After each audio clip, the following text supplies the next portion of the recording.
하겠습니다. 예, 요한복음 8장을 열어주시기 바랍니다. 요한복음 8장 1절에서 12절까지 보겠습니다. 저는 오늘 말씀을 준비하면서 준비하는 동안에 좀 고민을 했습니다. 8장 1절에서 12절까지 본문 내용인데요. 이것을 이제 강해하는 형식으로 말씀을 드리게 될 텐데 그렇게 하다 보니까 본문 내용이 조금 길어졌습니다. 그래서 이것을 참 줄이고 이렇게 했지만은 더 이상 줄일 수가 없어서 이렇게 준비는 다 해가지고 왔는데 머리를 자르고 꼬리를 자르고 이렇게 해서 좀 줄여서 이렇게 말씀을 전해야 될지 아직까지도 결심이 서지 않았습니다.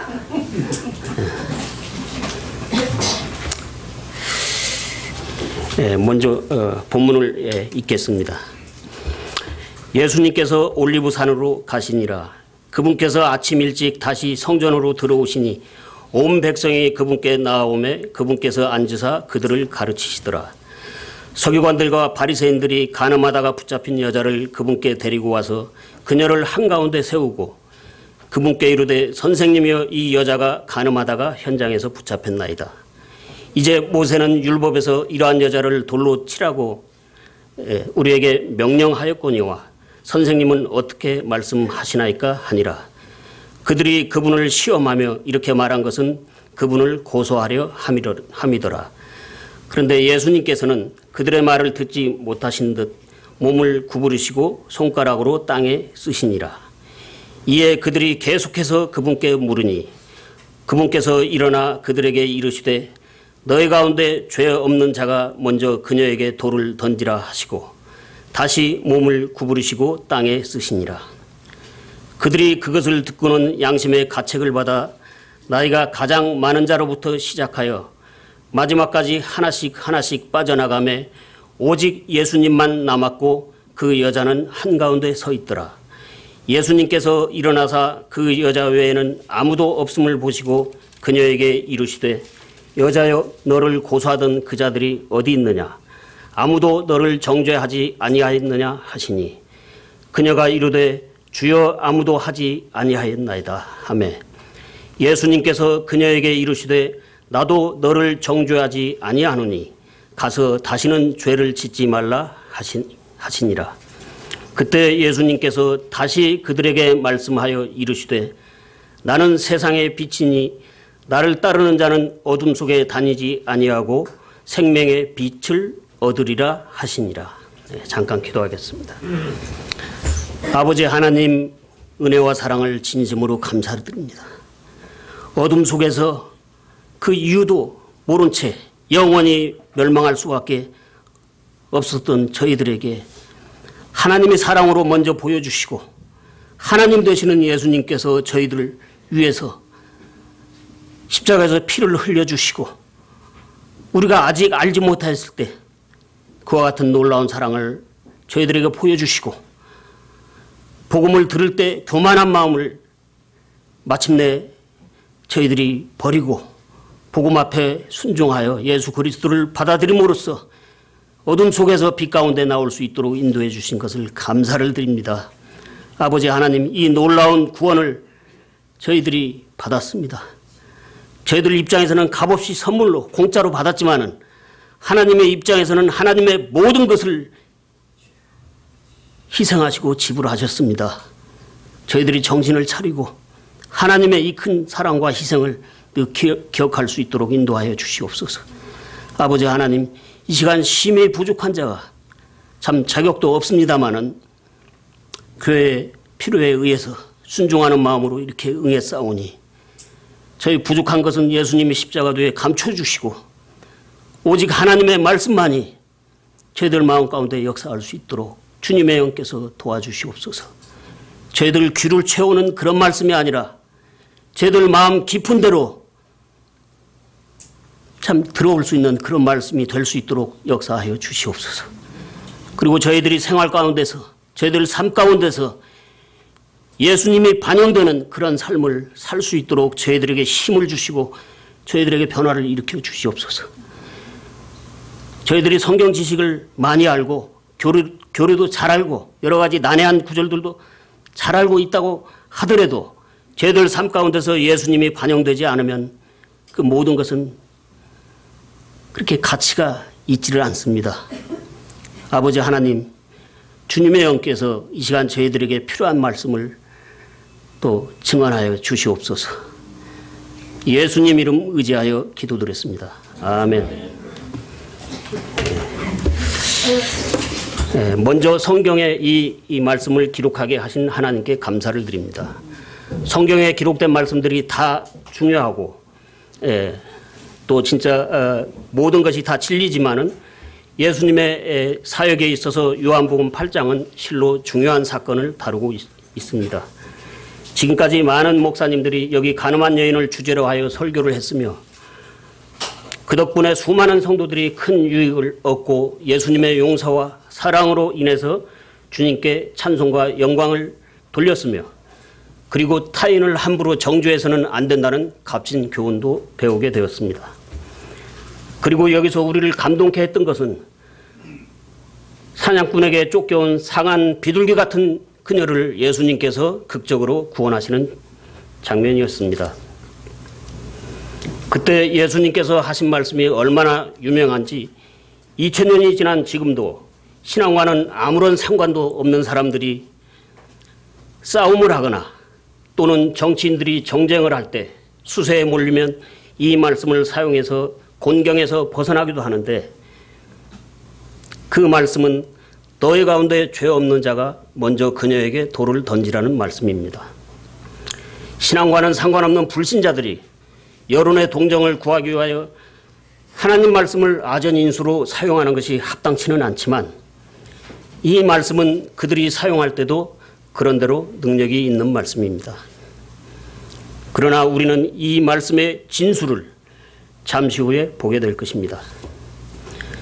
요한복음 8장에는 가늠한 여인과 예수님 그리고 서기관들과 바리새인들을 포함한 다수의 유대인들 이렇게 세 무리가 등장하고 있습니다. 저는 오늘 본문의 말씀을 성령님의 조명하심에 따라서 세 그룹의 등장인물에 각각의 초점을 맞추어서 살펴보려고 합니다. 그 당시 율법의 저주 아래 있던 이스라엘의 모습은 참으로 비참하였습니다. 이스라엘은 자기들이 율법을 지키고 있다고 생각했지만 그러나 예수 그리스도 없이 무엇인가를 해보려고 하는 인간의 모습은 아주 비참한 상태라는 것을 말해주고 있는 이야기입니다. 그래서 저는 오늘 말씀의 제목을 율법 아래 서 있는 사람들이라고 정했습니다. 율법 아래 서 있는 사람들. 율법 자체는 거룩하고 의로우며 선합니다. 그러나 하나님께서 본래 의도하신 것과는 완전히 다른 율법주의는 하나님의 이름을 등에 업고 인간들이 구축한 전통과 제도의 틀에 절대성의 가치를 부여함으로 신약시대가 열린 지 어느덧 2000년이 되어가는데도 수많은 사람들을 율법주의라는 구약시대의 무거운 쇠멍에로 지배하고 있습니다. 율법에 있어서 전문가들인 서기관들과 바리새인들은 온 예루살렘이 지켜보는 가운데서 자기들의 전문성을 악용하여 가늠한 여인을 법 아래 세웠고 그 치명적인 법의 예리한 칼날을 예수님의 목에 겨누었습니다. 그러나 이 사건의 핵심 열쇠가 되는 너희 가운데 죄 없는 자가 먼저 그녀에게 돌을 던지라는 예수님께서 하신 이 말씀의 위력은 참으로 대단해서 가늠한 여인을 고소한 그들이 오히려 이 말씀 앞에서 압도당하여 다 물러가고 말았습니다. 이 사건을 통해서 우리는 흔히 법만을 앞세우기 좋아하는 사람들의 모순을 보게 되는데요. 이와 같이 어떤 형태이든지 율법은 그것을 지키려고 하면 할수록 지키려고 하는 사람을 심히 모순되게 만듭니다. 그 이유는 율법 자체에 모순이 있기 때문이 아니라 율법의 기능이 사람들의 마음속에 침잠되어 있는 모순을 더욱 부각시키게 된다는 말씀입니다. 오늘 본문에 나오는 이러한 유대인들의 모습은 바로 저와 여러분의 모습이었습니다. 구원받기 전에 어느 날 복음을 통해서 율법이 우리 죄를 지적했을 때 저와 여러분도 의로우신 하나님께 오히려 반항하는 모순을 보였던 것입니다. 그리고 이 모순이 야기한 혼동 속에서 우리는 유성과 교만으로 버티면서 괴로워하다가 마침내 죄인임을 알게 되었고 기적적으로 예수 그리스도를 구원자로 발견하게 되었던 것입니다. 천만다행으로 이처럼 율법이 저와 여러분에게 순기능으로 작용을 했던 것은 온전히 하나님의 은혜였음을 고백하며 주님께 감사와 영광을 드립니다. 양해를 좀 구하겠습니다. 준비한 걸 좀 해야 될 것 같습니다. 1절과 2절을 보겠습니다. 자, 예수님께서 올리브산으로 가시니라. 그분께서 아침 일찍 다시 성전으로 들어오시니 온 백성이 그분께 나아오매 그분께서 앉으사 그들을 가르치시더라. 이미 공성의 사역을 시작하신 예수님께서는 이날도 올리브산에서 내려오셔서 아침 일찍부터 성전에서 많은 사람들을 가르치고 계시는 중이었습니다. 그런데 이렇게 아침 일찍 성전에 들어오셔서 사람들을 가르치기 위해서는 예수님도 준비가 필요했습니다. 예수님은 올리브산에서 무엇을 준비하고 계셨을까요? 앞에 7장 53절을 보겠습니다. 모든 사람이 자기 집으로 가니라. 다음 8장 1절입니다. 예수님께서 올리브산으로 가시니라. 참 대조적인데요. 그날도 일과를 마치고 사람들은 쉬기 위하여 각기 자기 집으로 갔고 예수님은 혼자 올리브산으로 가셨습니다. 문맥을 보면 여기까지가 전날의 상황입니다. 그리고 2절부터가 다음 날인 것을 알 수 있습니다. 그런데 1절에 예수님께서 올리브산으로 가시니라.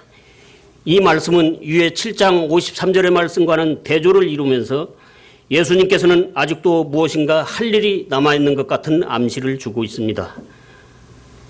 누가복음 2장 37절에서도 예수님께서는 낮에는 성전에서 가르치시고 밤에는 올리브산에서 머무르셨다고 말씀하고 있는데 집이 없으신 예수님께서는 밤을 보내기 위하여 주로 올리브산으로 가셨던 것입니다. 그러나 예수님께서 이처럼 올리브산으로 가신 이유는 물론 쉴 집이 없으셨기 때문이기도 하지만 보다 중요한 목적을 갖고 머무르셨다고 생각이 됩니다. 그것은 아버지께 기도를 하시기 위함이었다고 저는 생각하고 있습니다. 여러분, 사역에 있어서 기도하는 일은 대단히 중요할 뿐만 아니라 매우 힘든 일 중의 일입니다. 그날도 일과를 마치셨지만 예수님의 남은 일이 바로 이 기도하는 일이었다고 저는 추측을 해봅니다. 유대인들과 헤어진 후 예수님께서는 밤에 올리브산에서 낮에 있었던 일들을 생각하시고 정리하시면서 아버지께 기도를 하셨을 것입니다. 그리고 주무시고 나서 또 이른 새벽에 일찍 일어나서 오늘 진행할 사역에 대해서 생각을 하시면서 아버지께 기도를 하셨을 것입니다. 이렇게 기도를 통하여 예수님께서는 하루하루의 마감과 시작을 하셨을 것이라고 생각을 해봅니다. 그런데 올리브 나무가 많은 이 올리브산은 기름을 짜는 곳으로 알려져 있습니다. 유대인들은 이 올리브산에서 수확을 한 후에 그곳에서 직접 올리브 기름을 짰다고 하는데 바로 여기에 예수님의 기도에 대한 암시가 있는 것으로 보입니다. 도대체 올리브 기름을 짜는 것과 예수님의 기도가 과연 무슨 관계가 있을까요? 그것을 함께 생각해 보겠습니다. 예수님은 이 올리브산에서 많은 시간을 때로는 밤을 지새우면서 아버지께 기도를 하셨을 것이라고 저는 믿고 있습니다. 실제로 예수님께서는 제자들을 데리고 종종 이 올리브산으로 가서 기도를 하셨고 잡히시기 전날 밤에도 제자들을 데리고 마지막 유월절 만찬을 드신 후에도 기도하러 가신 곳이 바로 이 올리브산이요, 올리브산의 서쪽 기슭에 위치한 곳이 겟세마네 동산입니다. 그런데 겟세마네라는 이름은 기름을 짜는 틀이라는 좀 더 압축된 의미를 가지고 있습니다. 그러므로 기름을 짜는 곳으로 알려진 올리브산이 기름을 짜는 집이라고 한다면 겟세마네 동산은 기름집 안에 있는 기름틀이 되겠습니다. 예수님은 이제 기름을 짜는 집에서 기름을 짜는 틀로 간격을 완전히 좁히신 것입니다. 예수님의 제자들은 실패를 했지만 예수님은 이 기름틀 속에 자신을 집어넣으시고 기도를 하셨던 것입니다.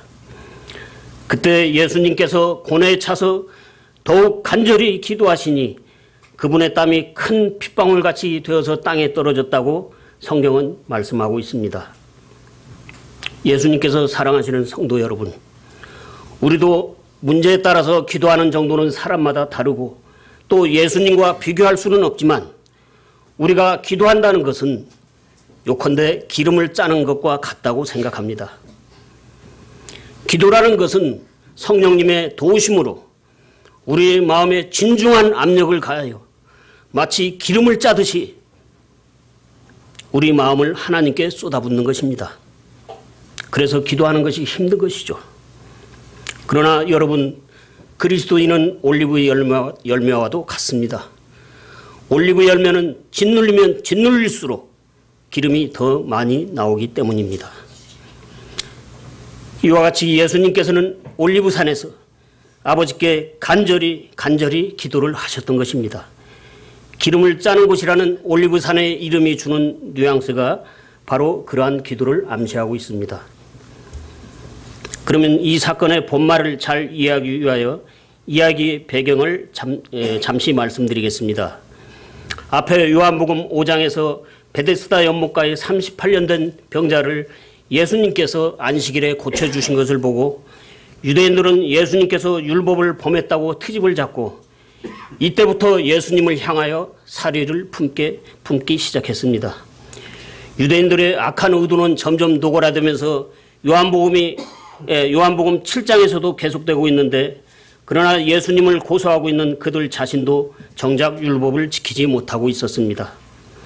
유대인들은 하나님께서 주신 의로운 율법을 가지고 있기 때문에 그 율법의 잣대로 얼마든지 예수님을 판단할 수가 있었습니다.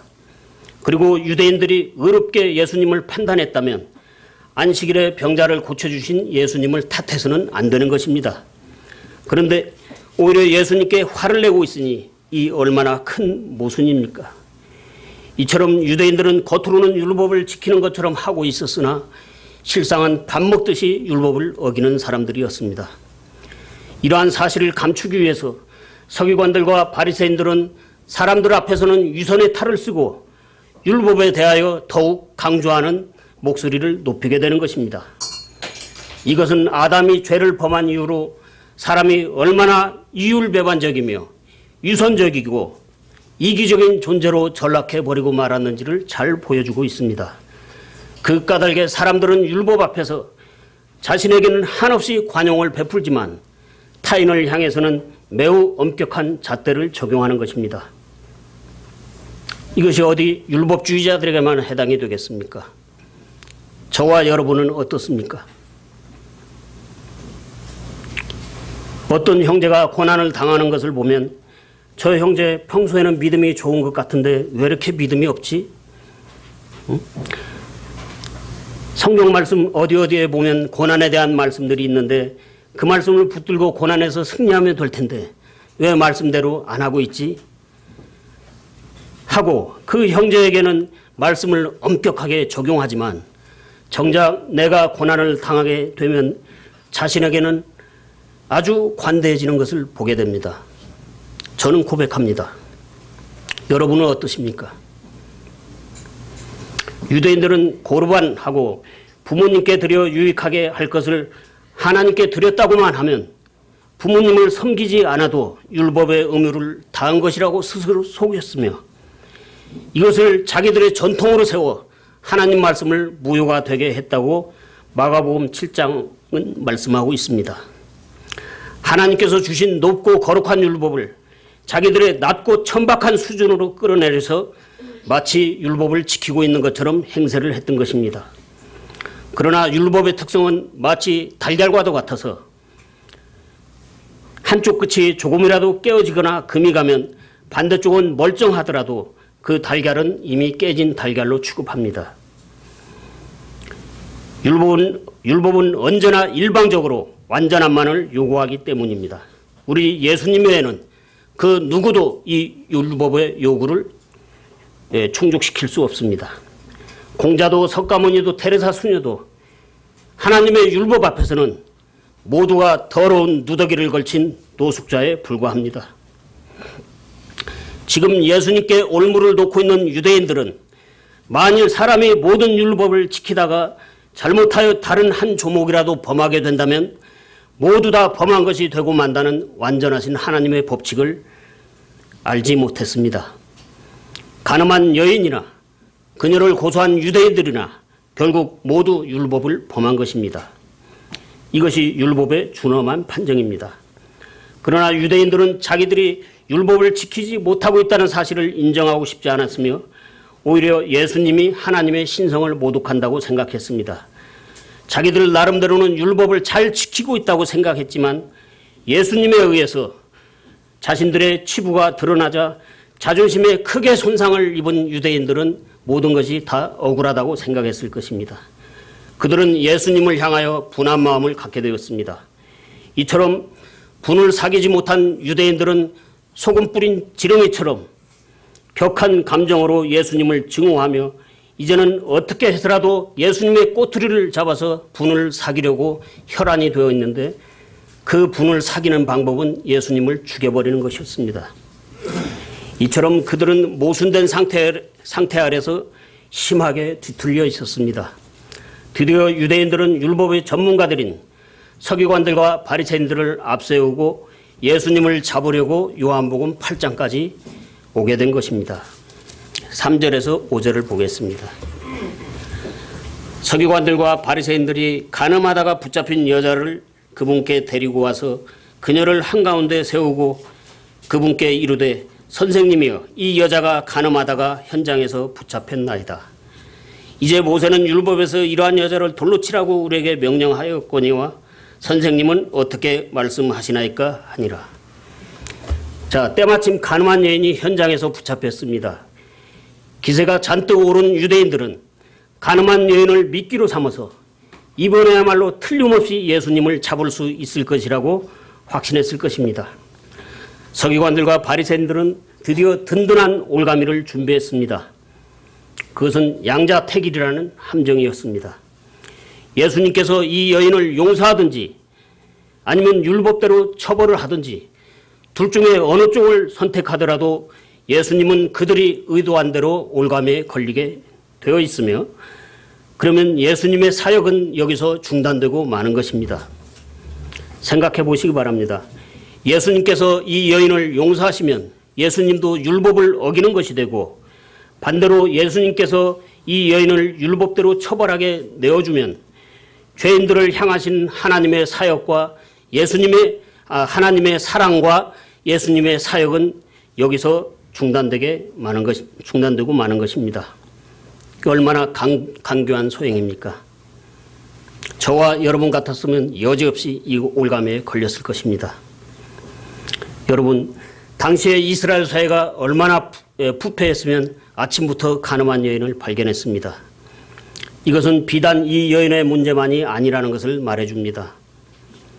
겉으로는 율법을 지킨다고 하지만 이스라엘 사회 전체가 총체적으로 얼마나 심각하게 부패된 상태인지를 말해주고 있는 사건입니다. 여러분, 윗물이 맑아야 아랫물이 맑은 법입니다. 유대인들은 겉으로는 모세의 율법을 앞세우고 있었지만 정작 그들의 관심사는 율법이 아니었습니다. 오로지 예수님을 향한 시기와 미움 그리고 타오르는 증오심이었습니다.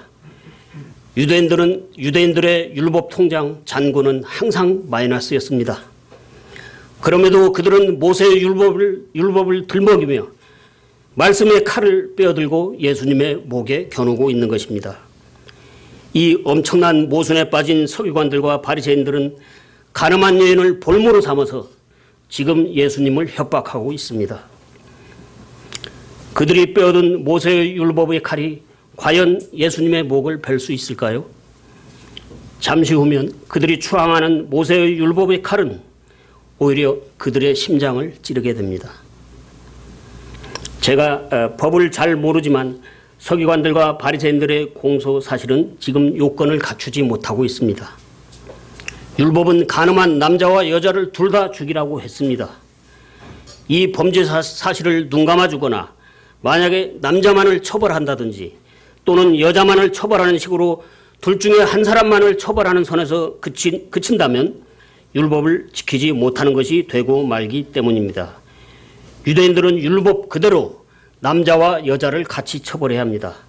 이것이 다른 범죄와는 다른 간음죄의 특징입니다. 따라서 남자를 잡아오기 전에는 이 재판은 진행해서는 안 되는 것입니다. 여러분, 율법의 전문가라는 그들이 왜 이렇게 일을 엉성하게 처리하고 있을까요? 그 이유가 있는데요. 서기관들과 바리새인들은 지금 다른 목적을 가지고 있기 때문입니다. 그들의 이 그릇된 목적에 대해서는 본문의 6절 말씀이 그 이유를 밝히고 있는데 이것이 그들의 마음속에 숨겨진 동기입니다. 6절을 보겠습니다. 그들이 그분을 시험하며 이렇게 말한 것은 그분을 고소하려 함이더라. 다시 위의 4절 말씀을 보면 분명히 이 여인은 간음하다가 현장에서 붙잡혔다고 했습니다. 4절을 보겠습니다. 그분께 이르되 선생님이여 이 여자가 간음하다가 현장에서 붙잡혔나이다. 여기서 간음하다가라는 단서가 중요한데요. 여러분, 남자 없이 여자 혼자서 간음을 할 수 있습니까? 불가능하죠. 현장에는 남자가 함께 있었던 것이 분명합니다. 다시 말씀드리면 이 여인은 간음을 다 마치고 남자가 현장을 떠난 다음에 여인 혼자만 남아있다가 붙잡힌 것이 아니라 둘이서 간음 행위를 하고 있는 도중에 적발이 돼서 현행범으로 붙잡혔다는 말씀입니다. 그런데 남자는 놔두고 여자만을 데려다가 법 앞에 세운 것입니다. 여기까지만 보더라도 서기관들과 바리새인들은 이미 율법의 의무를 지키지 못하고 율법을 범한 채로 예수님께 온 것입니다. 그리고 여기서 보다 중요한 사실은 그들은 간음한 남자를 고의적으로 놓아주었다는 사실입니다. 아니, 그들이 간음한 남자를 놓아주었다고 어떻게 그렇게 단정적으로 말할 수 있습니까? 간음한 남자가 도망을 쳐서 놓쳤을지도 모르는 일 아닙니까? 이렇게 의문을 가지실지도 모르겠습니다. 그렇다면 여러분, 먼저 이것을 아시기 바랍니다. 첫째로 그들은 예수님께 매우 악한 의도를 가지고 접근을 했다는 점입니다. 여러분, 악한 의도를 관철시키기 위해서는 항상 무엇인가를 꾸며내지 않으면 안 됩니다. 이 사건은 무엇인가 자규적인 냄새가 풍겨나고 있음을 우리는 충분히 감지할 수 있습니다. 하물며 예수님께서 그것을 모르시겠습니까? 그리고 둘째로는 서기관들과 바리새인들은 율법의 전문가로서 이 율법을 자신들이 아닌 다른 사람들을 향해서 적용할 때는 언제나 냉철하고도 매우 엄격하게 적용하는 사람들입니다. 이스라엘의 선생이요 재판관의 자리에 앉은 그들은 이런 사건을 많이 다뤄본 전문가들입니다. 여러분도 아시는 것처럼 전문가는 여간해서 실수하지 않습니다. 여러분, 간음죄는 현장을 덮치지 않고서는 증거를 확보할 수 없는 범죄입니다. 그러므로 간음을 한 남자와 여자를 법 앞에 세우기 위해서는 범법자가 도주하는 것을 방지하기 위해서 현장에서 먼저 남자부터 제압해야 한다는 사실을 그들은 실무적으로 너무나 잘 알고 있었을 것입니다. 그 다음에 여자를 체포하는 것은 쉬운 일이기 때문입니다. 그러나 그들은 의도적으로 그렇게 하지 않았습니다. 사건의 정황으로 볼 때 그들은 각본대로 먼저 남자에게 도망칠 틈을 주었고 그리고 여자만을 잡아서 예수님을 고소하려는 미끼로 삼은 것이 분명해 보입니다. 어쩌면 유대인들은 이 남자를 매수해서 여인을 유혹하도록 했는지도 모릅니다. 어쨌든 이 사건의 초점은 간음한 여인의 죄가 문제가 아니라 지금 예수님을 시험하여 고소하려는 서기관들과 바리새인들이 문제요, 그들이 더 큰 범죄자라고 성경 말씀은 우리에게 조명을 해주고 있습니다. 그들은 간음한 남자를 도피시킴으로 이미 율법을 능멸했으며 지금 예수님 앞에서 또 한 번 율법을 능멸하고 있는 것입니다. 그들은 참으로 사악했으며 여인보다 먼저 사형을 당해야 할 사람은 바로 그들 서기관들과 바리새인들이었습니다. 예수님께서는 이 모든 것을 꿰뚫어 보고 계셨습니다. 그러나 오로지 예수님을 향하여 끓어오르는 증오심으로 눈이 어두워진 그들은 정작 자신들의 죄는 바라보지 못했던 것입니다. 그들에게는 오직 예수님만이 타깃이요 가늠한 남자는 안중에도 없으며 가늠한 여인은 불쌍한 인질에 불과했습니다. 이 불쌍한 여인은 그들이 쳐놓은 그물에 걸린 것입니다. 여러분, 지금 이 여인의 처지는 에덴의 동산에서 마귀에게 걸려든 이브의 모습이요 바로 저와 여러분이 구원받기 전의 모습인 것입니다. 3절에서 5절을 다시 보겠습니다. 서기관들과 바리새인들이 간음하다가 붙잡힌 여자를 그분께 데리고 와서 그녀를 한가운데 세우고 그분께 이르되 선생님이여 이 여자가 간음하다가 현장에서 붙잡혔나이다. 이제 모세는 율법에서 이러한 여자를 돌로 치라고 우리에게 명령하였거니와 선생님은 어떻게 말씀하시나이까 하니라. 여러분, 먼저 이 여인의 처지를 한번 깊이 생각해 보시기 바랍니다. 지금 수많은 군중들 앞에서 율법 아래 완전히 노출된 그녀는 자기의 무서운 죄가를 충분히 깨닫고 있으며 서리빨보다도 더 차가운 율법의 요구 앞에서 오들오들 떨고 있습니다. 곧 죽음에 넘겨질 그녀에게는 이제 소망이라고는 그림자도 찾아볼 수가 없습니다. 율법에 의하면 그녀의 인생은 여기서 완전히 끝입니다. 이 절체절명의 순간에 그녀는 예수님께서 자기를 구원하실 수 있는 구원자이신 것을 모르고 있습니다. 그래도 물에 빠진 사람이 지푸라기라도 잡아보는 심정으로 예수님께 도움이라도 한번 요청해 보면 좋으련만 아직 예수님은 그녀의 눈에 들어오지 않고 있으며 지금 이 순간 피할 곳도 도망갈 곳도 없는 그녀는 이미 죽은 목숨이나 마찬가지였습니다.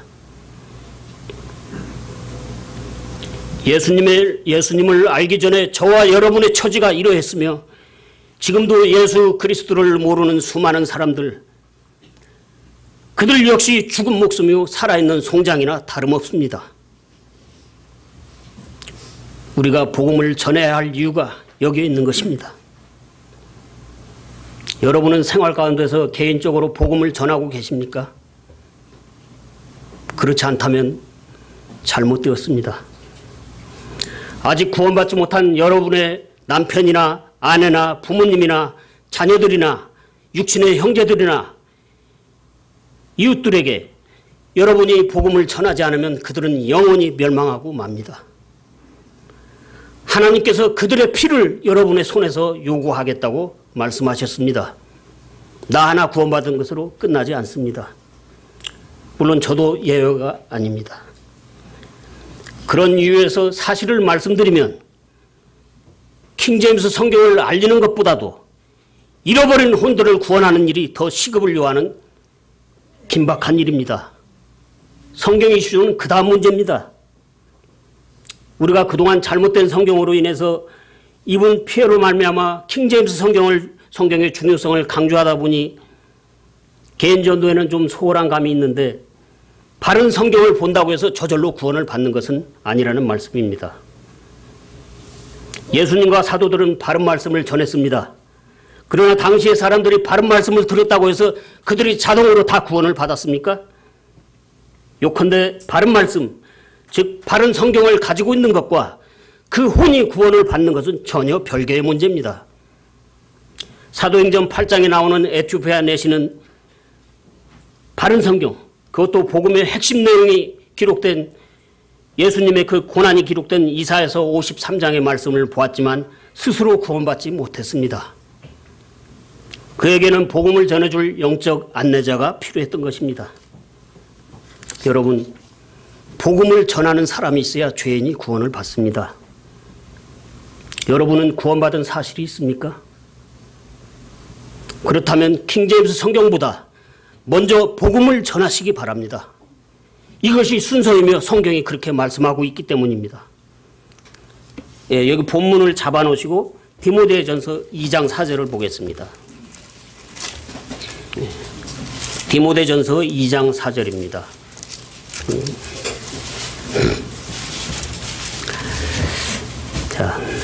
그분은 모든 사람이 구원을 받고 진리를 아는 데 이르기를 원하시느니라. 여러분, 구원을 받는 것이 먼저고 그 다음에 진리를 아는 것, 이것이 순서입니다. 죽은 시체에게 밥을 먹이는 경우는 없습니다. 먼저 바늘 귀에다 실을 끼운 다음에 바느질을 해야 됩니다. 구원 문제가 해결이 된 다음에 성경 이슈, 즉 진리와 비진리가 무엇인지를 가르쳐 줘야 하는 것입니다. 이 순서가 바뀌면 와중에 어떻게 해서 구원은 받게 된다고 하더라도 여러 부작용이 생길 수가 있습니다. 다시 본문 말씀 6절과 7절 상반을 보겠습니다. 그들이 그분을 시험하며 이렇게 말한 것은 그분을 고소하려 함이더라. 그런데 예수님께서는 그들의 말을 듣지 못하신 듯 몸을 구부리시고 손가락으로 땅에 쓰시니라. 이에 그들이 계속해서 그분께 물으니 여기까지입니다. 자, 그들은 이 사건에서 어떻게 해서라도 예수님만을 올가매려고 혈안이 되어 있습니다. 이에 그들이 계속해서 그분께 물으니 이것은 앞으로 있을 사건, 빌라도의 법정에서 바라바는 놓아주고 예수님만을 집요하게 요구했던 그들의 모습을 보여줍니다. 십자가에 못 박으소서. 십자가에 못 박으소서. 율법은 거울과도 같다고 말씀하고 있는데 어렸을 때 거울을 가지고 친구들과 서로 얼굴에 햇빛을 비추며 장난을 했던 것이 생각납니다. 여러분도 아마 이런 장난을 해보셨을 겁니다. 그러나 거울을 이렇게 다른 사람에게 비추는 것은 그 사람을 괴롭게 할 뿐입니다. 지금 서기관들과 바리새인들은 거울을 다른 사람의 얼굴에 비추어서 눈을 뜨지 못하게 하는 것과 같습니다. 신정국가인 이스라엘의 지도층으로서 율법의 주도권을 가지고 있는 그들은 지금 예수님의 얼굴에 집중적으로 거울을 비추어서 눈을 뜨지 못하게 한 후에 예수님을 잡으려고 하는 것입니다. 다음 7절 중반부터 8절입니다. 그분께서 일어나 그들에게 이르시되 너희 가운데 죄 없는 자가 먼저 그녀에게 돌을 던지라 하시고 다시 몸을 구부리시고 땅에 쓰시니라. 드디어 예수님께서는 그들이 예수님에게 비추는 거울의 방향을 돌려서 이제는 율법의 거울이 예수님을 고소하려는 그들을 향하여 비추게 했습니다. 그것은 너희 가운데 죄 없는 자가 먼저 그녀에게 돌을 던지라는 짧은 말씀이었습니다. 그 말씀뿐이었습니다. 그러나 예수님께서 하신 이 말씀의 조명은 너무나도 강렬해서 그들의 심장과 폐부와 창자 속까지도 다 비추고도 남는 밝기였습니다. 서기관들과 바리새인들은 보이지 않는 거대한 충격에 부딪히고 말았습니다. 그리고 지금까지 그들의 배후에서 역사하던 마귀도 예수님의 말씀에 정곡을 찔려서 더 이상 이 사건으로는 예수님을 고소할 수 없게 되었습니다. 이것이 이 말씀의 진수입니다. 처음에 가늠한 여인을 앞세운 서기관들과 바리새인들은 이제야말로 예수님을 율법으로 묶을 수 있을 것이라고 자신했을 것입니다. 그러므로 자기들의 질문에 얼른 대답하지 못하고 몸을 굽힌 채로 땅에 무엇라고 쓰시기만 하시는 예수님을 향하여 자신만만하게 계속해서 답변을 재촉했습니다. 서기관들과 바리새인들은 아마도 예수님께서 대답이 궁해서 그러는지도 모른다고 생각했을 것입니다. 그들은 이렇게 예수님을 향하여 회심의 올가미를 던졌고 그 마지막 결정타로 올가미를 힘껏 조였던 것입니다. 그러나 무참하게도 이 올가미는 예수님을 빗나갔고 처음에 의기양양했던 것과는 다르게 서기관들과 바리새인들은 자기들이 들고 나온 이 율법 앞에서 너무나도 무력해진 자신들의 모습을 발견했습니다. 그들은 예수님은커녕 이 작은 여인조차 이제는 다룰 수 없을 뿐만 아니라 지금 율법 앞에서 오들오들 떨고 있는 가늠한 여인의 처지보다 자신들의 처지가 조금도 나은 것이 없음을 깨달았던 것입니다. 9절을 보겠습니다. 그들이 그것을 듣고는 양심의 가책을 받아 나이가 가장 많은 자로부터 시작하여 마지막까지 하나씩 빠져나가매 오직 예수님만 남았고 그 여자는 한가운데 서 있더라. 이제 상황은 완전히 역전됐습니다. 그들은 예수님 앞에서 너무나 초라했습니다. 나이가 가장 많은 사람부터 하나씩 그 자리를 빠져나갔다고 했는데 이것은 무엇을 말해주고 있습니까? 그것은 세상을 오래 살수록 더 많은 율법을 어기게 되고 죄를 지을 뿐이라는 사실을 그들은 비로소 알게 된 것입니다. 그러므로 젊은 사람들보다 나이가 많은 사람들이 상대적으로 더 많은 죄를 안고 있을 수밖에 없는 것이며 이렇듯 사람들을 죄 안에 가두는 이것이 바로 율법의 기능입니다. 그들은 참으로 양심에 깊은 찔림을 받았습니다. 그들은 가늠한 여인과 예수님에게 자기들이 비추었던 율법의 거울이 이제는 목표를 바꾸어서 자신들을 비추기 시작했을 때 죄가 많은 사람일수록 그 자리를 견디기가 어려웠던 것이며 그래서 나이가 많은 사람부터 그 자리를 벗어나게 된 것입니다. 그리고 그들은 예수님께서 친히 비춰주시는 율법의 거울 앞에서 그동안 위선으로 감추어왔던 자기들의 죄와 수치가 더 이상 드러나는 것을 다른 사람에게 들키지 않으려고 서로 눈치를 보면서 하나씩 그 자리를 빠져나갔던 것입니다.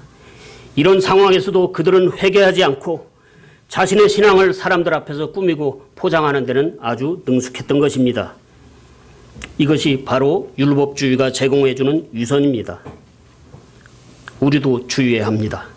저와 여러분이 알고 있는 성경 지식으로 인해서 잘못하면 우리도 위선자가 되기 쉽기 때문입니다. 율법 자체는 거룩하고 의로우며 선한 것입니다. 그러나 율법주의는 이미 죄로 오염된 사람에게 또 다른 형태의 죄를 추가하는 것뿐이며 그것은 바로 위선입니다. 이 위선자들은 나중에 또 예수님께 대항을 합니다. 다음 10절과 11절을 보겠습니다. 예수님께서 일어나사 그 여자 외에는 아무도 없음을 보시고 그녀에게 이르시되 여자여 너를 고소하던 그 자들이 어디 있느냐 아무도 너를 정죄하지 아니하였느냐 하시니 그녀가 이르되 주여 아무도 하지 아니하였나이다 하매 예수님께서 그녀에게 이르시되 나도 너를 정죄하지 아니하노니 가서 다시는 죄를 짓지 말라 하시니라. 이제 예수님과 여인의 독대하는 시간이 되었습니다. 여러분 이 사건을 보게 되면 유대인들의 계획 아래 그들이 주도하여 전개된 사건이었습니다. 맞습니다. 처음에 주도권은 유대인들이 가지고 있었습니다. 그러나 사람들이 제 아무리 모략을 꾸민다고 하더라도 주도권은 결국 예수님의 손안에 놓이게 되고 만다는 사실을 저는 말씀드리고 싶습니다. 예수님의 이름이 달리 주님이 아니죠. 일은 항상 사람들이 저지르고 해결은 예수님이 하십니다. 그것은 예수님이 주님이시기 때문에 그렇습니다. 예수님께서는 이 상황을 순리적인 흐름에 맡기면서도 지배하셨습니다.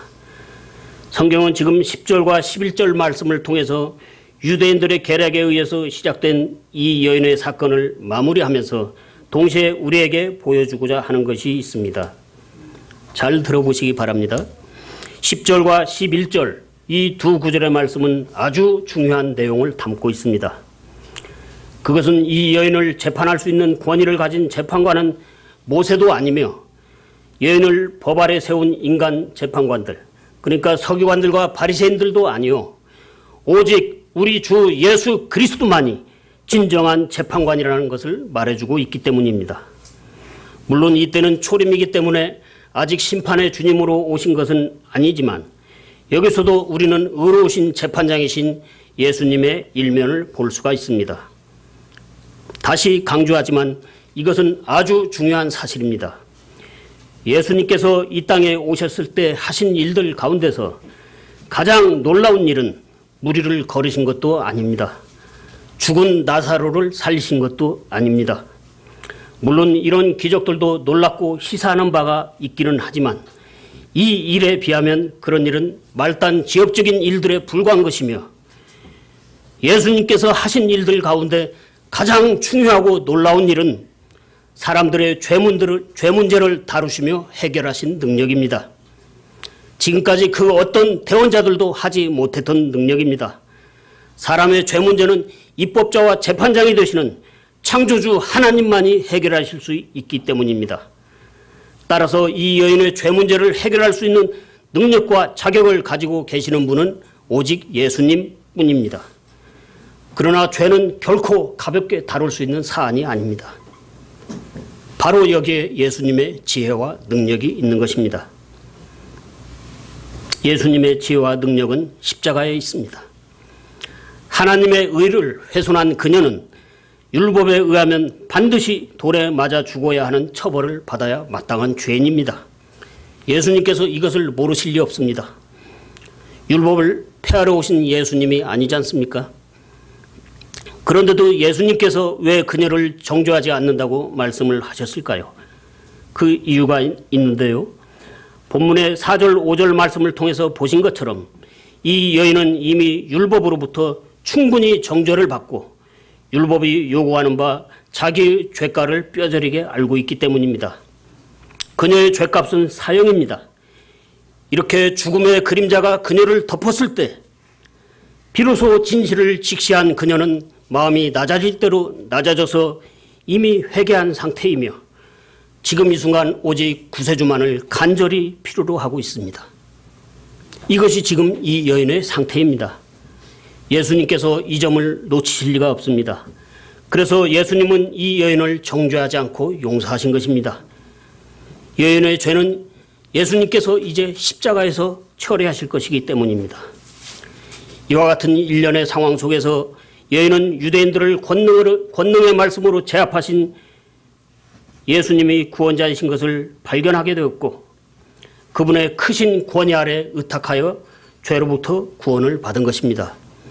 그러므로 우리는 이 사건의 결말을 좀 더 자세히 볼 필요가 있습니다. 그것은 이제 죄인의 고백과 재판장의 판결이 남아있기 때문입니다. 예수님께서 질문하시는 10절 말씀에 이어서 11절 말씀을 보면 그녀는 마치 예수님의 하명을 기다리고 있었다는 듯이 반색을 하며 대답하고 있음을 보게 됩니다. 10절과 11절 상반을 다시 보겠습니다. 예수님께서 일어나사 그 여자 외에는 아무도 없음을 보시고 그녀에게 이르시되 여자여 너를 고소하던 그 자들이 어디 있느냐 아무도 너를 정죄하지 아니하였느냐 하시니 그녀가 이르되 주여 아무도 하지 아니하였나이다. 주여 아무도 안 했습니다. 여인의 이 짧은 대답에서 우리는 그녀가 여태껏 숙이고 있던 고개를 들고 이제는 생기가 도는 눈빛으로 예수님을 우러러보는 모습을 상상해 볼 수가 있습니다. 여인은 이제는 살았다는 안도감에서 어느덧 예수님을 주님이라고 부르고 있습니다. 예수님을 자신의 주님으로 고백하고 있다는 것은 그녀가 구원을 받았다는 증거입니다. 이 얼마나 놀라운 장면입니까? 여기까지가 일단은 구세주로서 예수님의 모습입니다. 그러나 우리가 성경을 좀 더 볼 것 같으면 재판장으로서 예수님의 모습이 있습니다. 예수님께서는 사랑의 구세주신 동시에 지극히 의로우신 재판장이십니다. 재판장으로서 예수님은 지금 이 여인의 죄를 결코 가볍게 취급하고 있지 않습니다. 11절 후반의 말씀이 그것을 증명하고 있습니다. 죄를 용서하시는 것과 동시에 경계하시는 말씀인데요. 예수님께서 그녀에게 이르시되 나도 너를 정죄하지 아니하노니 가서 다시는 죄를 짓지 말라. 참으로 부드러운 주님의 음성입니다. 이 얼마나 고대하던 말씀입니까? 그러나 이 말씀은 권위가 있는 재판장의 엄중한 판결입니다. 여러분은 이 말씀의 권위와 무게가 어떠한지를 생각해 보신 적이 있습니까? 이 말씀의 권위와 무게는 온 우주보다도 크고 무겁습니다. 그것은 이 구절에 내포된 의미가 예수님께서는 죄를 지배하고 계시는 어마어마한 권위와 능력을 가지고 계신 분이라는 것을 말해주고 있기 때문입니다. 예수님이 아니고야 누가 감히 이런 권능으로 무슨 권능으로 이런 말을 할 수 있겠습니까?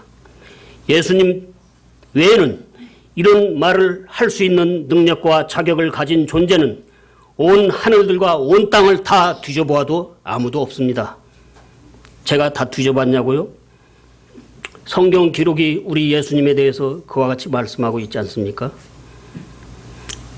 그 하늘과 땅의 모든 권능을 갖고 계신 예수님께서 말씀하셨습니다. 나도 너를 정죄하지 아니하노니 가서 다시는 죄를 짓지 말라. 이 얼마나 압도적입니까?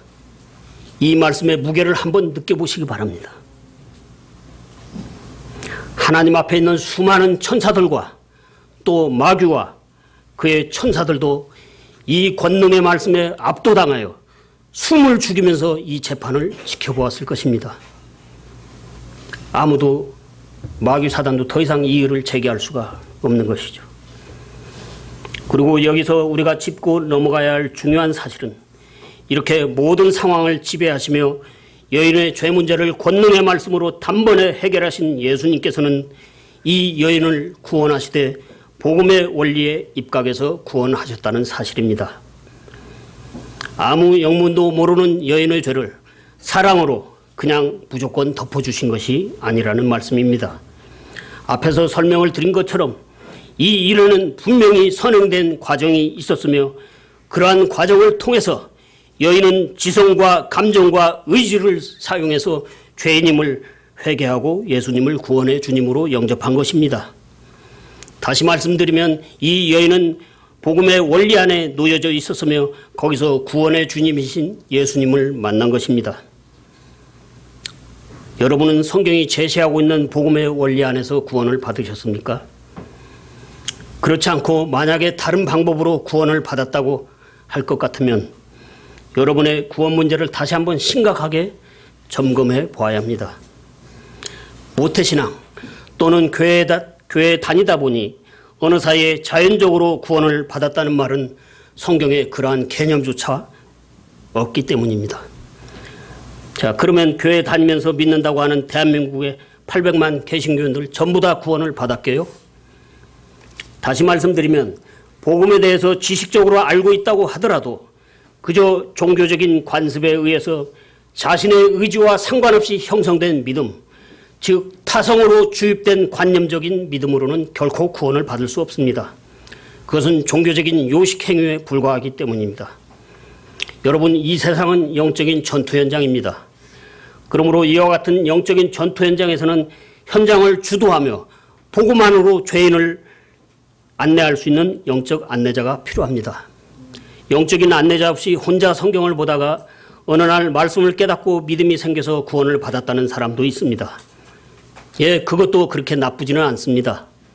그렇지만 그것은 그동안 누군가를 통해서 들었던 복음이 그의 마음속에 누적되어 있었기 때문에 일어난 일이지, 구원이라는 것은 아무도 복음을 전해주는 사람이 없는데 혼자 스스로 돌을 깨우치듯 저절로 받게 되는 것이 아니라는 말씀입니다. 그 증거로 로마서 10장 말씀을 여러분에게 제시합니다. 다 함께 로마서 10장 13절을 보시겠습니다.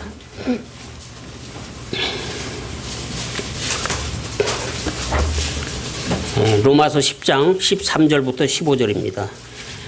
누구든지 주의 이름을 부르는 자는 구원을 받으리라. 그런즉 그들이 자기들이 믿지 아니한 분을 어찌 부르리요, 자기들이 듣지 못한 분을 어찌 믿으리요, 선포자가 없이 어찌 들으리요. 보내어지지 아니하였으면 그들이 어찌 선포하리요. 이것은 기록된 바 화평의 복음을 선포하며 좋은 일들의 반가운 소식을 가져오는 자들의 발이 어찌 그리 아름다움과 함과 같은, 아름다움과 함과 같으니라. 예.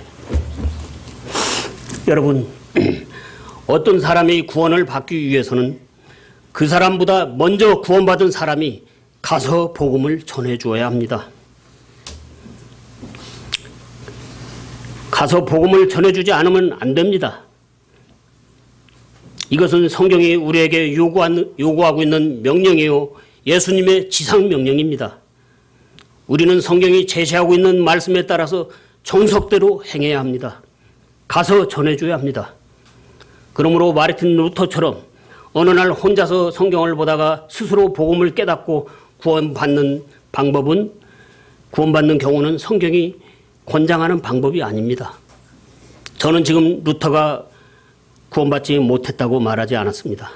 다만 특별한 경우를 여러분이 일반화시켜서는 안 된다는 말입니다. 특별한 경우를 일반화시키면 그 문제 하나는 해결될지 모르지만 예상치 못한 다른 심각한 부작용을 초래하게 되기 때문입니다. 부작용에 대해서는 아까 잠깐 언급을 했었는데요. 그 신뢰를 하나만 말씀드리겠습니다. 대단히 중요한 내용입니다. 여러분, 만약에 마르틴 루터에게 처음부터 영적 안내자가 복음을 전해주었더라면 루터는 구원을 받은 후에 당연히 침례를 받았을 것이고, 따라서 루터는 복음을 전할 때 로마 가톨릭의 유아 세례 및 세례를 전파하지 않고 오직 침례만을 전파했을 것이며, 이 외에도 루터의 종교개혁은 가톨릭의 그늘을 완전히 벗어나서 성경적으로 더욱더 알차고 풍성한 열매를 맺었을 것이라는 말씀입니다. 여러분도 아시는 것처럼 루터는 바른 성경을 가지고 종교개혁을 했습니다. 그러나 바른 성경을 손에 쥐고 있다고 해서 루터가 성경적으로 올바른 믿음을 전파했습니까? 그렇지 않았습니다. 이와 같은 까닭에 믿음의 길에는 반드시 영적 안내자가 필요합니다. 안내자의 안내를 받으면 그만큼 시간과 물질과 그 힘을 낭비하지 않을 수 있을 뿐만 아니라 그 밖에도 겪지 않아도 될 수많은 시행착오와 오류를 범하지 않을 수 있기 때문입니다. 에티오피아 간수에게는 빌립이, 고넬료에게는 베드로가, 빌립보 감옥의 간수에게는 사도 바울이 영적 안내자로서 그들에게 복음을 전했으며 또한 침례도 전해주었던 것입니다. 저와 여러분이 그러한 영적 안내자가 되어야 합니다. 믿음은 한 영혼이 구원을 받았다고 해서 그것으로 끝이 아니기 때문입니다. 구원받은 것은 단지 시작에 불과합니다. 여러분, 우리 주 예수님은 사랑의 구세주이실 뿐만 아니라 죄를 다루시는 지극히 의로우신 재판장이십니다. 우리는 복음을 전할 때 당신의 죄에 대한 하나님의 심판이 있다는 사실을 먼저 전하지 않으면 그 영혼에게 회개를 촉구할 수 없으며, 회개가 선행되지 않은 믿음은 헛된 믿음이 되고 맙니다. 덮어놓고 믿기만 하면, 교회에 다니기만 하면 되는 것이 아닙니다. 복음의 원리에 입각해서 먼저 회개하고 믿어야 하는 것입니다. 그런데 세상에 있는 수많은 교회들은 이 중요한 원리를 간과한 채 오직 사랑의 하나님이라는 것만을 부각시키며 회개가 빠진 반쪽짜리 싸구려 복음만을 전하기 때문에 진정으로 회심하지 못한 가라지와 쭉정이 같은 종교인들을 대량으로 양산하고 있습니다. 여러분, 이렇게 사람들에 의해서 순화된 복음은 성경이 말씀하고 있는 복음이 아니며 전부 다 쓰레기입니다. 여러분은 진정으로 회개하고 하나님의 자녀로 다시 태어난 사실이 있습니까? 저는 지금 여러분이 구원의 확신이 있느냐고 묻지 않았습니다. 구원받은 사실이 있었냐고 사실 여부를 묻고 있는 것입니다. 사실이 있고 난 다음에 확신 여부를 논할 수가 있는 것 아니겠습니까? 이것은 반드시 구원받은 날짜를 알아야 한다는 것이 아닙니다. 날짜를 모를 수도 있습니다. 그러나 하늘이냐 지옥이냐 영원이라는 시간을 누구와 어디에서 보낼 것인가? 우리에게는 너무나 중대한 문제이기 때문에 저는 높아심에서 다시 질문을 드립니다. 여러분은 복음의 원리 안에서 구원받은 사실이 있습니까? 여러분, 우리의 믿음은 크고 작고를 떠나서 사실 위에 있어야 안전합니다. 그런데 구원받은 사실이 없으면서도 머리로만 구원의 확신을 갖고 있는 수많은 기독교인들을 보면 저는 참으로 마음이 답답합니다. 이것은 그들의 지도자가 잘못된 확신을 심어주었기 때문입니다. 여러분, 구원이라는 것은 속에서 솟아나는 샘물과 같은 것이지 사람들이 물을 부어서 만든 웅덩이가 아닙니다.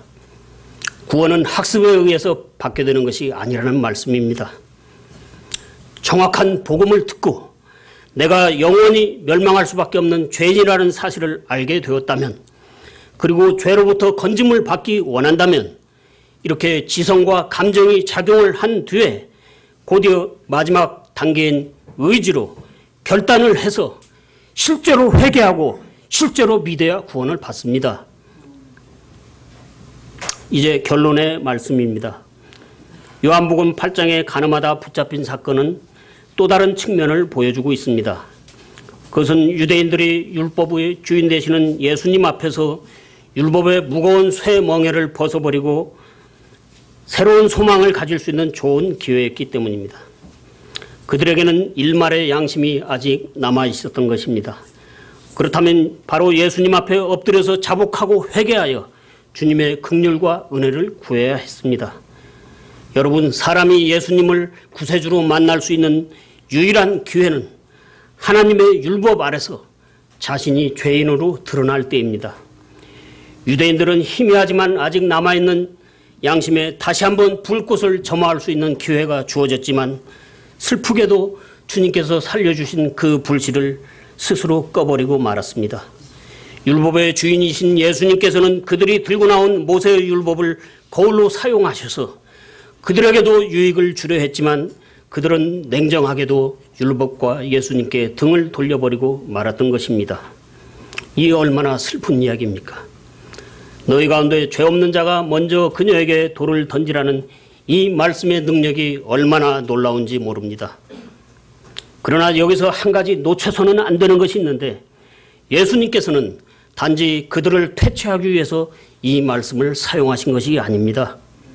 사랑의 주님께서는 이 말씀을 통하여 가늠한 여인뿐만이 아니라 예수님을 고소하려고 이를 꾸미고 있는 이 눈이 먼 가련한 서기관들과 바리새인들을 회개시켜서 그들도 함께 구원하고자 했던 것입니다. 율법의 무거운 멍에 아래서 그들도 여인과 같은 불쌍한 범죄자였기 때문입니다. 그 증거로 본문의 말씀 12절 말씀을 여러분에게 제시합니다. 12절을 보겠습니다. 그때 예수님께서 다시 그들에게 말씀하여 이르시되 나는 세상의 빛이니 나를 따르는 자는 어둠 속에 다니지 아니하고 생명의 빛을 얻으리라 하시니라. 다시 그들에게 말씀하여 나를 따르는 자는, 이 여인만을 구원하는 것이 예수님의 목적이었다면 예수님께서는 왜 다시 그들을 부르고 계시겠습니까? 여인의 사건은 11절 말씀에서 완전히 끝났습니다. 그러나 예수님께서는 아직 유대인들을 포기하지 않으셨습니다. 예수님과 서기관들과 바리새인들과의 이야기는 요한복음 8장이 끝나는 59절, 58절까지도 계속되고 있는데 예수님을 향한 그들의 말과 태도는 여전히 적의를 발산하고 있습니다. 그럼에도 불구하고 예수님께서는 그들을 향하여 믿음을 촉구하고 계십니다. 24절을 보겠습니다.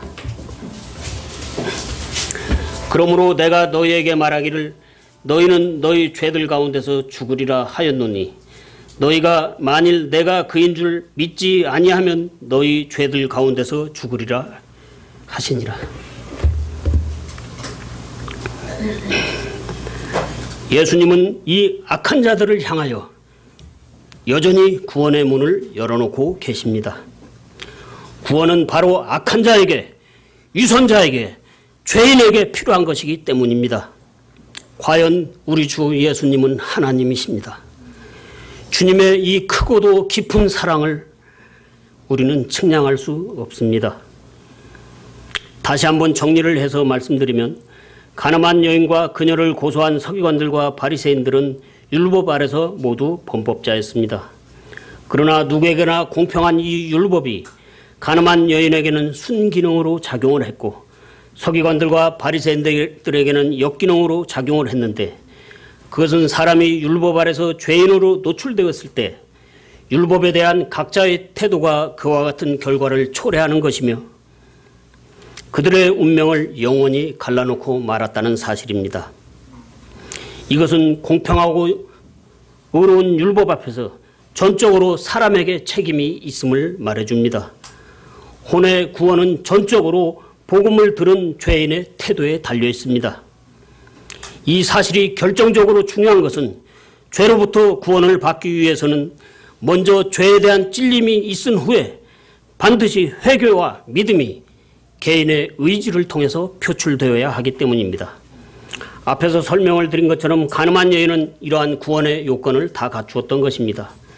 그리고 요한복음 4장에 나오는 사마리아 여인도 오순절날 베드로의 설교를 듣고 구원받은 3,000명의 이스라엘 백성들도 빌립보 감옥의 간수도 모두 다 복음의 원리에 입각하여 죄에 대한 찔림으로 회개하고 믿음을 보였기에 구원을 받은 것입니다. 이와 같은 까닭에 칼빈의 예정론은 성경과는 도무지 상관이 없는 아주 잘못된 교리입니다. 본래는 제가 예정론도 함께 다루어보려고 했었습니다만은 이야기가 너무 길어져서 예정론은 다음 기회에 있으면 말씀드리도록 하겠습니다. 예. 잠깐 이 시간 머리를 숙이겠습니다.